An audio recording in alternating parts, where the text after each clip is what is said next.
तो हमने submit button बना लिया था, सबमिट बटन तक हमने कंप्लीट कर लिया था, ठीक है। और इनपुट था, उसकी टाइप हमने सबमिट कर दी थी तो बटन बन गया था। उसके बाद उसको हमने नाम दे दिया था, उसके अलावा उसकी वैल्यू दे दी थी। तो इनपुट को यूज करते हुए उसकी टाइप चेंज करके हमने सबमिट बटन बनाया था। अच्छा, अब हम बनाएंगे, सबमिट बटन बनाएंगे लेकिन उसमें हम इमेज यूज करेंगे, सही है। तो इमेज बटन भी हम इसे कहते हैं। उसके लिए फॉर्म ओपन कर लेता हूँ। ये हमने फॉर्म्स बना लिए थे।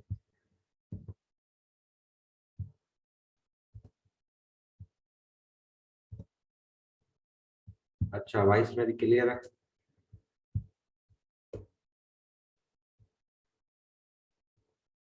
हेलो। जी जी सर, क्लियर है। ओके।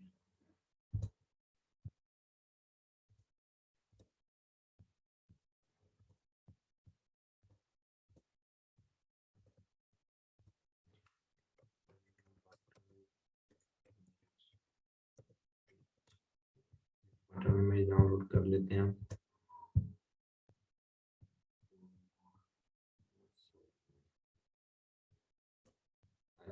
ये हम डाउनलोड बटन वाला है, सही है। तो सेव कर लेते हैं।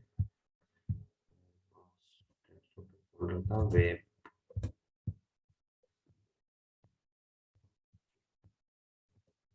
अब हम क्या करेंगे, एक बटन बनाएंगे और एक इनपुट बनाएंगे, उसकी टाइप हम कर देंगे इमेज। इनपुट बना दिया हमने। पहले हमने क्या किया था, टाइप हमने सबमिट की थी तो बटन बन गया था। टाइप हमने टेक्स्ट किया था, टाइप हमने पासवर्ड किया था। तो इस तरह से अब हमारे पास टाइप आती है इमेज, ठीक है, इमेज। उसके बाद हम देंगे src, जिस तरह से हमने इमेज में यूज किया था उसी तरह से। फिर हम देंगे फाइल, फाइल का नाम हमारे पास क्या है, images डॉट jpg, सही है। मैंने दे दिया है, वो कर दिया हमने क्लोज। हम रिफ्रेश करते हैं, हमारे पास इतना बड़ा बटन आ गया, सही है, ये क्लिक भी हो रहा है। अब हम इसकी विड्थ दे देते हैं इसको।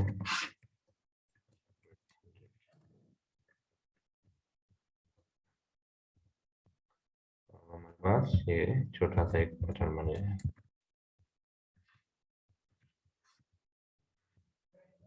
ठीक है। तो हम इस तरह से इमेज भी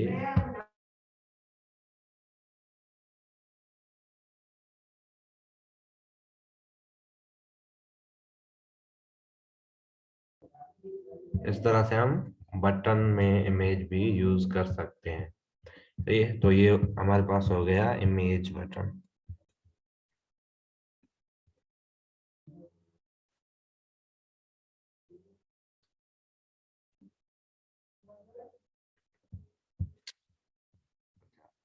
तो अब हमारे पास यहाँ पे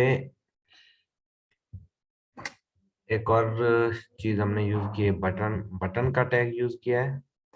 और उसके अंदर हमने एक इमेज लगाई है और उसके साथ साथ टेक्स्ट भी लगाया है, सही है। तो अब हम वो भी बना लेते हैं। तो ये हम सिंपली इस तरह से बटन के टैग को यूज करके सबमिट किया, इसको मैंने कर दिया क्लोज। इस तरह से भी हम बटन बना सकते हैं, लाइक, तो हम देख सकते हैं रिफ्रेश करके, इस तरह से भी हम बटन बना सकते हैं, सही है। इनपुट के टैग से भी टाइप चेंज करके हम बटन बना सकते हैं और खुद बटन का टैग यूज करके भी हम बटन बना सकते हैं। अच्छा, इसमें अगर हम चाहें तो सेम, अगर यही वाली अगर हम इमेज यूज कर लें, इसकी विड्थ हम कर देते हैं,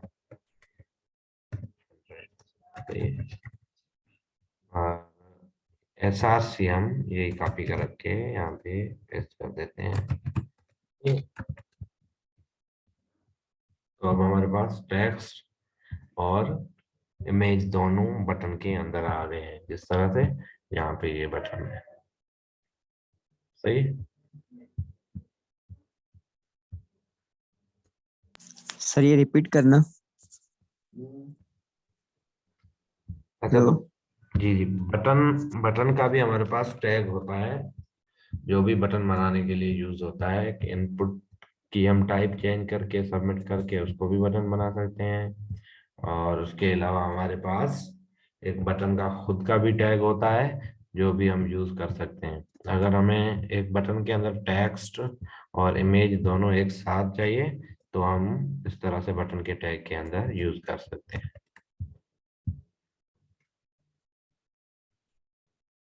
सही है। Okay sir, thank you. उसके अलावा अब हमारे पास आ जाता है टैग लेबल का। लेबल, जो कि नाम से ही जाहिर है कि वो किसी भी चीज की है। फॉर एग्जांपल अगर कोई इनपुट है तो उसके लिए हम यूज कर सकते हैं उसके उसका नाम। जो फॉर एग्जांपल अगर ईमेल का इनपुट है, जो ऊपर ऊपर ईमेल लिखा होता है, उसके नीचे ईमेल का इनपुट बना होता है, तो जो जो नाम लिखते हैं ना उसका, तो उसके लिए हम यूज करते हैं लेबल का टैग।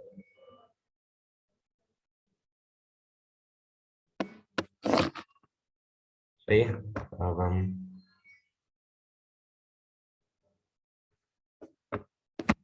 लेबल का टैग यूज करते हैं।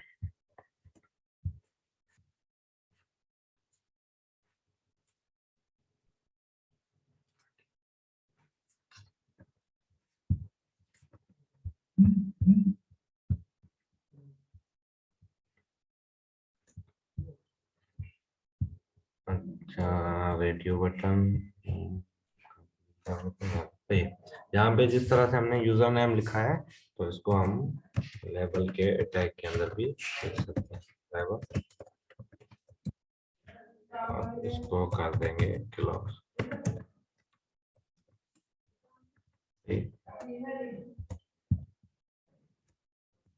तो ये भी इसी तरह से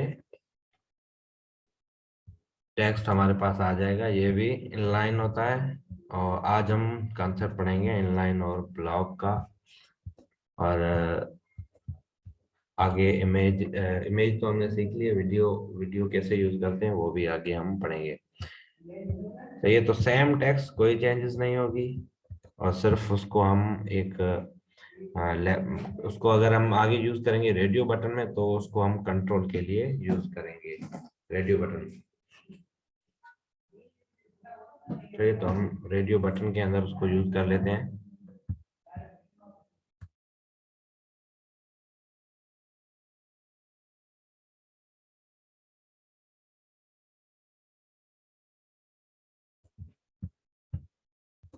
तो हमारे पास पहले ही हमने रेडियो बटन बना लिए हैं जो। अच्छा, अब इसको कंट्रोल, रेडियो बटन को कंट्रोल करने से क्या मुराद कि हम कैसे यूज कर सकते हैं। अच्छा, काफी वेबसाइट्स पे क्या होता है, हम यहाँ पे सिर्फ रेडियो बटन के ऊपर जब क्लिक कर रहे हैं, तो हमारे पास रेडियो बटन चेक हो रहा है। अगर हम काफी वेबसाइट में क्या होता है, अगर उसके नाम के ऊपर भी हम क्लिक कर देते हैं, तो भी वो रेडियो बटन सेलेक्ट हो जाता है। तो उसके लिए हम लेबल यूज करेंगे।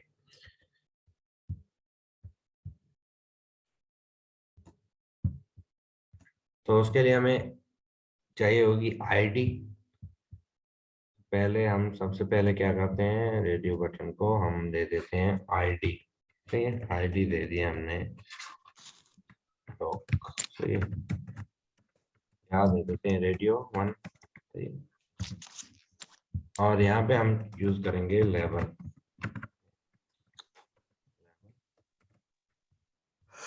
तो कर देंगे हम क्लोज चेक। माइक किसका ओपन हम कर दें। तो ये सिर्फ हमारे पास अभी लेबल आ गया है, और उसके बाद अभी इससे कुछ कुछ नहीं होगा। अब हम क्या करेंगे, इसमें हम लगाएंगे एक प्रॉपर्टी फार की, कि ये लेबल हम किसके लिए यूज कर रहे हैं। देखिए, फार में हम लगा देंगे आईडी का नाम रेडियो 1। सही है। करते हैं हम इसको रिफ्रेश। अब मैं इस पे जैसे टेक्स्ट पे क्लिक कर रहा हूँ तो वो रेडियो बटन सिलेक्ट हो रहा है, यहाँ पे नहीं हो रहा। सही है। तो इसी तरह से हम और भी जो हमारे पास चेक बॉक्स हैं उनको भी आईडी दे देते हैं। आईडी रेडियो 2, और उसके बाद हम दे देते हैं लेबल, देते हैं रेडियो 2, कर देते हैं क्लोज टैग को, और इसका लगा देते हैं हम क्लोजिंग टैग।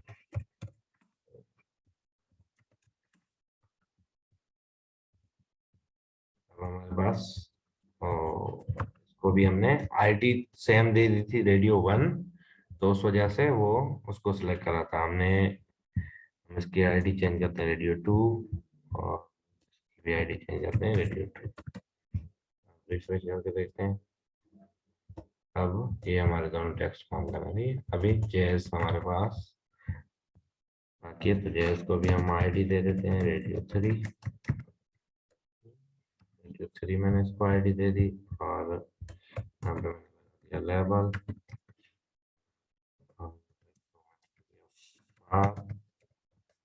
बाद में हमारे पास है रेडियो 3,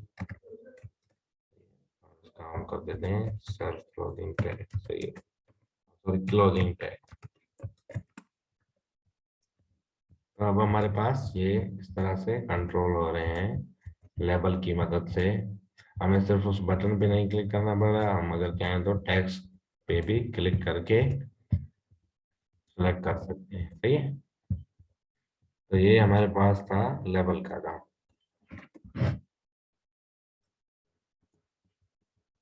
अच्छा, उसके बाद हमारे पास टैग आ जाता है फील्ड सेट का।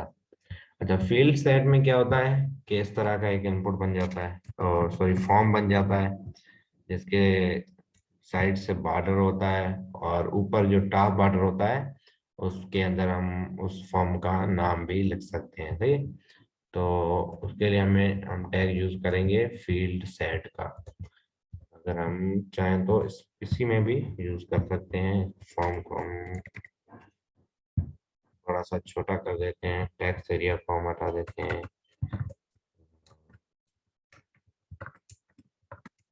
ये टेक्स्ट एरिया हमने हटा दिया। तो ये जो एक्स्ट्रा बटन है हमारे पास, ये बटन भी हम हटा देते हैं, एक सिंपल फॉर्म बनाते हैं।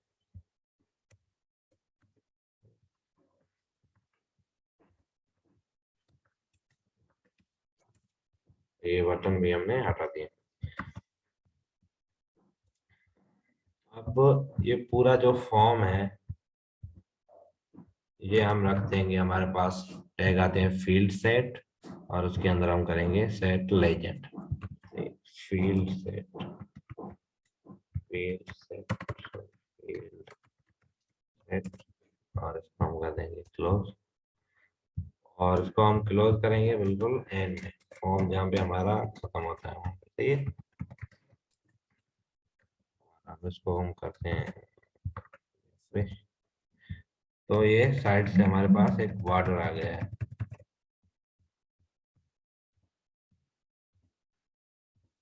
सही है।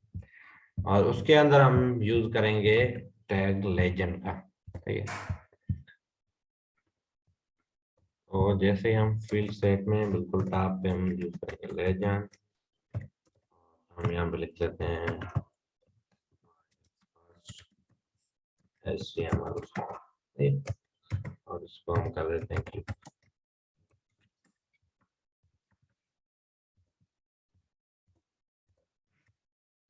कर देते हैं सेव, अब करते हैं हम रिफ्रेश।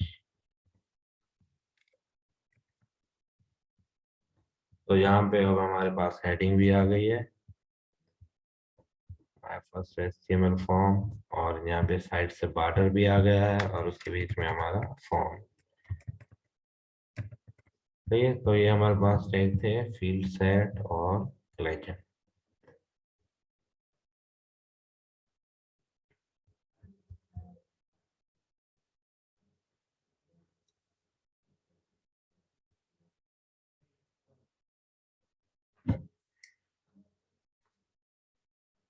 अच्छा, उसके बाद हमारे पास आ जाते हैं फॉर्म में दो मेथड हैं, और उसके बाद आ जाती है हमारे पास वैलिडेशन। सही है। तो वैलिडेशन का क्या मतलब होता है कि कभी कभी हम कहीं पर लॉगिन या साइन अप कर रहे होते हैं तो हमारे पास एरर आ जाता है कि या आपकी ईमेल सही नहीं है, या साइन अप कर रहे होते हैं कि पासवर्ड हमारे पास, आपके पास पासवर्ड 8 डिजिट होना चाहिए, या ये होती है फॉर्म की वैलिडेशंस। अच्छा, जहाँ पे अगर हम चेक करें तो यहाँ पे कोई वैलिडेशन नहीं है, और मैं ये आगे हटा देता हूँ। ठीक? और जैसे मैं क्लिक कर रहा हूँ तो ये हमारे पास फॉर्म सबमिट हो रहा है, जो कि आप यहाँ पे देख सकते हैं। ये डेटा हमारे पास सब एमटीआई है, और सिर्फ हमारे पास जो फॉर्म में जो हमने मल्टीपल सेलेक्ट बनाया था, जिसमें हमारे पास हमने डिवाइस सेलेक्ट की थी ओप्पो, तो हमारे पास यहाँ पे आ गई है ओप्पो। और उसके अलावा हमारे पास जो स्पॉटिफाई बाय डिफॉल्ट हमारे पास जो चेक बॉक्स बने हुए हैं उसमें जो सेलेक्ट है वो स्पॉटिफाई भी यहाँ पे आ गई है। उसके बाद म्यूजिक में हमारे पास क्या है, जाज जो हमने सेलेक्ट किया था वो भी आ गया है। सही है। और उसके अलावा यूजर नेम हमारे पास एम्प्टी है, पासवर्ड हमारे पास एम्प्टी है। सही है। तो अब जैसे ही मैं, अगर हम एक स्टेप पीछे जाते हैं तो अभी हमारे पास कुछ भी नहीं है, और जैसे हम सेंड पे क्लिक कर रहे हैं तो ये हमारे पास फॉर्म हमारा सबमिट हो रहा है। सही, अब हम लगा देते हैं वैलिडेशन। अच्छा, वैलिडेशन में क्या होगा कि हम उसको बता देंगे कि ये हमारे पास रिक्वायर्ड है। अगर ईमेल ना हो तो फॉर्म सबमिट ना हो। सही है। ईमेल अगर एम्प्टी हो तो ये तो रिक्वायर्ड इक्वल टू कर देंगे हम रिक्वायर्ड। सही। और भी बहुत से डिफरेंट वेज हैं फॉर्म की वैलिडेशन के, लेकिन अभी हम बुक के हिसाब से यही, सही है, इसी को हम यूज करेंगे। तो अब हमारे पास आ गया है please fill out this field. ये सब चीजें बाय डिफॉल्ट एचटीएमएल की, हमने कुछ एक्स्ट्रा चीज कोई भी यूज नहीं की है। सही है। अच्छा, यहाँ तक सबको आ गया है समझ में? Hello, hello. जी सर। जी सर, आ गया। सही।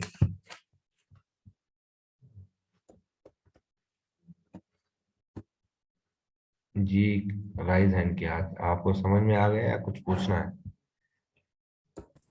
सर मेरे को पूछना है, एक एक चीज पूछनी है मुझे आपसे। जी, सर हम जो है वो डिफरेंट वेबसाइट्स पे देखते हैं ना कि एक पिक्चर लगी होती है, उसके नीचे ना उसकी डिस्क्रिप्शन लिखी होती है, सही, और उसी के बिल्कुल साथ में ही दूसरी पिक्चर लगी होती है और उसकी डिस्क्रिप्शन होती है। सही।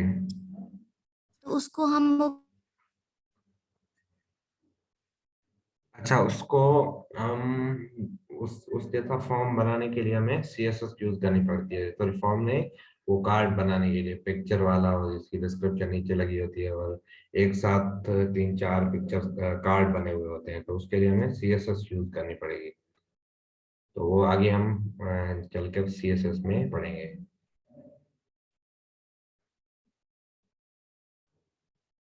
हेलो, यही क्वेश्चन था आपका या कुछ और? हेलो। सर जी जी यही वाला जो काम है, जो पिक्चर नीचे डिस्क्रिप्शन है, तो ये जी। हम पिक्चर के साथ ही नीचे डिस्क्रिप्शन नहीं लिख सकते? जैसे कि पिक्चर लगाई हमने और पैराग्राफ भी साथ एक ही लगाकर कि उसकी डिस्क्रिप्शन नीचे लिख दे, सही। ऐसा हो सकता है ना सर? हाँ, ऐसा भी हो सकता है, हम वो भी यूज कर सकते हैं।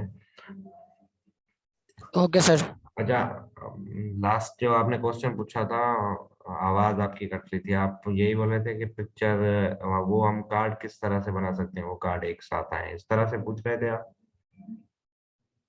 सर मैं नहीं, जो आप सर पहले जो क्वेश्चन पूछ रहे थे।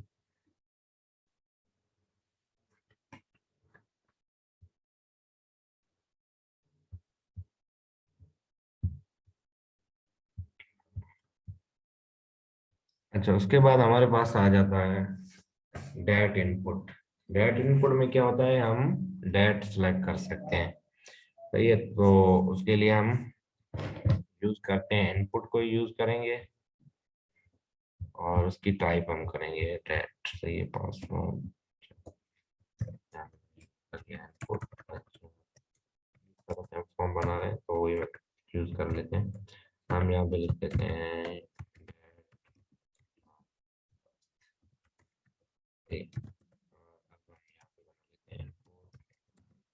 टाइप कर देते हैं हम डेट, नाम भी कर देते हैं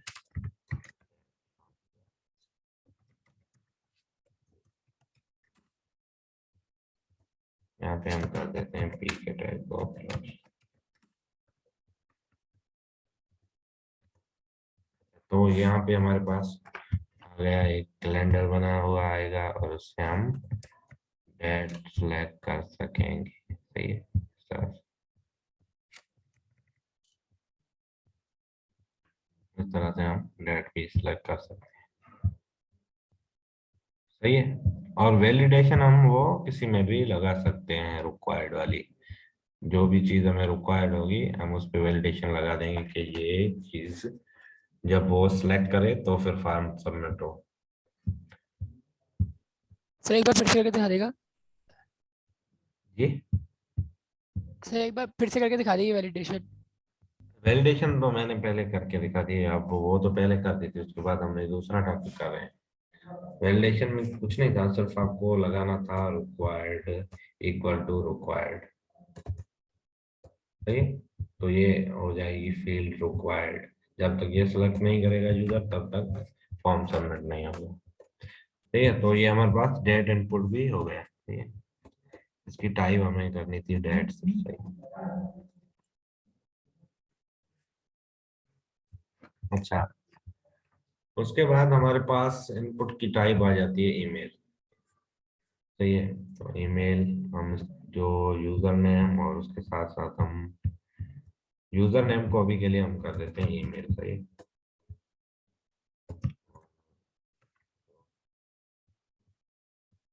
टेक्स्ट की जगह पे हम कर देते हैं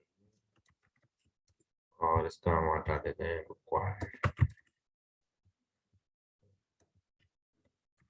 रिफ्रेश अब करते हैं सबमिट, हमारे पास सबमिट हो गया है ईमेल।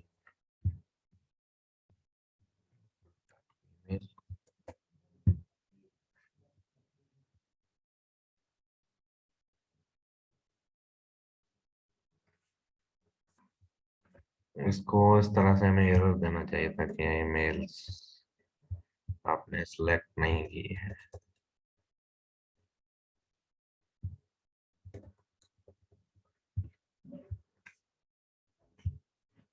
वैलिडेशन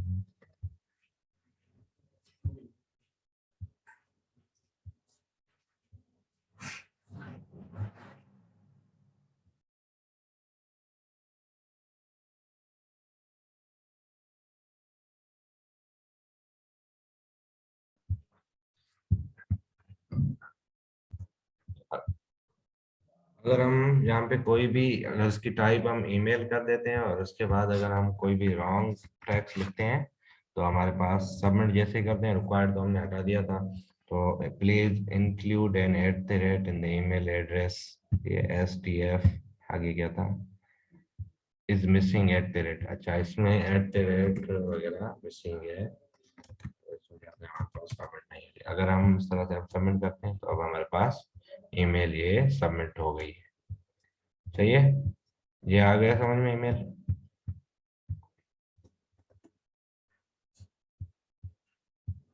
हेलो,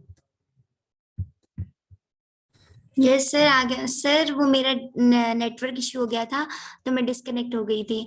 तो मैं ये सवाल कर रही थी कि ना हम डिफरेंट वेबसाइट्स पे देखते हैं कि मतलब एक इमेज लगी होती है, उसके नीचे उसकी डिस्क्रिप्शन होती है और बिल्कुल उसी के साथ दूसरी इमेज उसकी होती है, थोड़ा सा गैप दे के। तो हम जब अपना कोड करते हैं ना तो वो हमारी इमेज नीचे आ जाती है बिल्कुल उसके साथ। अगर लानी हो तो उसके लिए मतलब कौन सा टैग हम यूज करेंगे कि बिल्कुल उसके बराबर में ही दूसरी इमेज हो?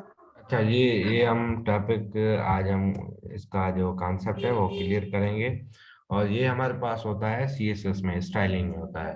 तो जब हम CSS यूज करेंगे तो हम कार्ड को कहीं पे भी अलाइन करा सकते हैं, कार्ड सेंटर में आए, कार्ड उसके साथ आए या कार्ड उसके नीचे आए, ये सारी चीजें होंगी हमारे पास CSS में। सही। ठीक है, तो उसके साथ साथ हमारे पास एक और टाइप है जिसका नाम है URL। अगर हम ये बेसिक को भी यूज कर लेते हैं URL, ये भी इसी तरह से होगा। सबमिट करेंगे, सबमिट हो जाएगा। अगर इसमें मैं STF लिख देता हूँ, ठीक है। अब मैं इसको सबमिट करता हूँ तो please enter a URL। URL में क्या होता है, .com होता है, .pk होता है। तो इस तरह से अगर हम लिख देते हैं .com, अब इसको सबमिट करते हैं। अच्छा, ये पूरी हमें URL इसमें लिखनी पड़ेगी, .com लिख देते हैं, भी पूरी दे रहा। अच्छा, तो ये जिस तरह से हमारे पास होता है ना HTTPS, कोई भी हम लगा देते हैं,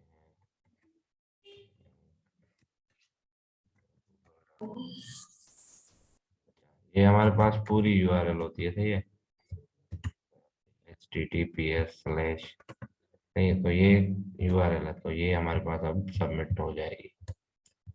सही है, तो ये वैलिडेशन बाय डिफॉल्ट होती है अगर उसकी टाइप हम ईमेल कर दें या टाइप URL कर दें। सही है, ये हो गया हमारे पास ईमेल और URL। अच्छा, उसके बाद अब हमारे पास आ जाता है टाइप, आ जाती है सर्च। उसके लिए हम यहाँ पे इंपोर्ट टॉप पे बना लेते हैं, फील्ड सेट से भी बाहर टाइप कर देते हैं।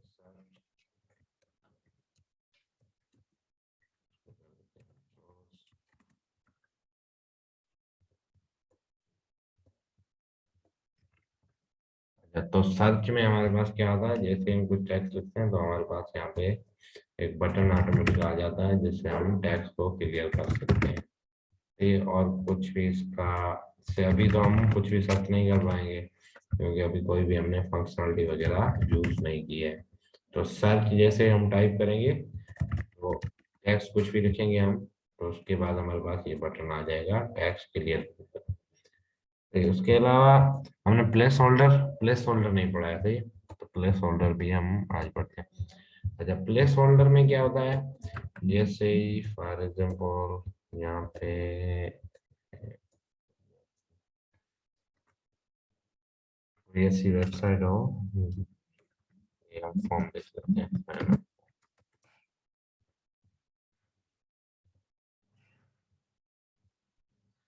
अच्छा, ये अच्छा ये इमेज है फॉर एग्जांपल, तो ये हमारे पास क्या होता है कि इनपुट में पहले ही लिखा हुआ था, यहाँ पे फर्स्ट नेम लिखना है, यहाँ पे लास्ट नेम लिखना है, इसमें ऊपर लेबल नहीं है, ठीक है।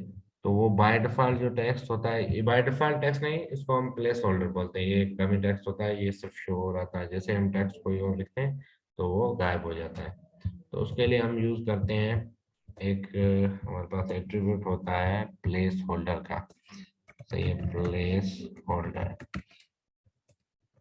अगर मैं इस प्लेस होल्डर में लिख देता हूँ टाइप ए URL, सेव कर दिया, अब हम देखते हैं तो यहाँ पे हमारे पास बाय डिफॉल्ट एक टेक्स्ट आ गया है जो इनपुट के अंदर लिखा हुआ है टाइप ए URL। यहाँ पे अगर हम प्लेस होल्डर लगा दें, होल्डर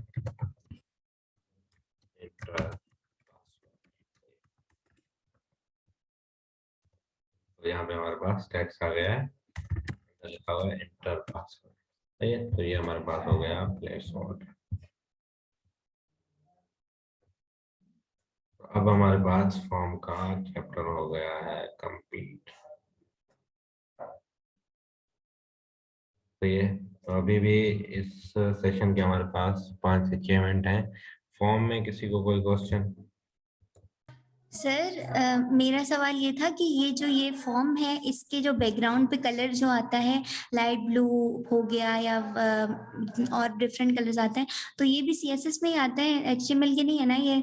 जी बिल्कुल, ये फॉर्म में जो भी कलर वगैरह हम यूज करते हैं, स्टाइलिंग वगैरह यूज करते हैं, वो सब चीजें हमारे पास सीएसएस में होंगी। बटन के कलर वगैरह एचटीएमएल में भी हम सब कलर वगैरह यूज कर सकते हैं, लिमिटेड कुछ चीजें यूज कर सकते हैं, लेकिन सब चीजें वो होती हैं सीएसएस की। इसमें सिर्फ हमारे पास स्ट्रक्चर होता है। सर मुझे एक सवाल पूछना है।